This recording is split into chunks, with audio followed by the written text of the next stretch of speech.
হঠাৎই রাতে প্ল্যান করে ভোরবেলায় বেরিয়ে পড়লাম শান্তিনিকেতনের উদ্দেশ্যে। তো আজকে একটা স্পেশাল দিন, আজকে 31 ডিসেম্বর 2024। কোথায় দাঁড়ালাম? শক্তিগড়ের ল্যাংচা কুঠি। সবাই জানো যে শক্তিগড়ের ল্যাংচা কুঠি ভীষণ ফেমাস। তো আমার সাথে আছে আমার পার্টনার, আমার ভাই, দাদা এসেছে। বিভিন্ন দামের ল্যাংচা ছিল এখানে। হোটেল খুঁজছি থাকার জন্য, পাবো কিনা আদৌ বুঝতে পারছি না। যদি না পাই গাড়িতেই কাটাতে হবে। হোটেল পেয়ে গেছি সোনাঝুরি হাটের একদমই কাছে।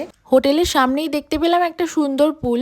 তারপরেই চলে গেলাম শকুন্তলা রেস্টুরেন্ট। অ্যাম্বিয়েন্সটা কিন্তু খুবই সুন্দর ছিল। আমরা সেখানে থালি অর্ডার করেছিলাম। ফাইনালি এটার জন্য কিন্তু আমি ভীষণ এক্সাইটেড ছিলাম।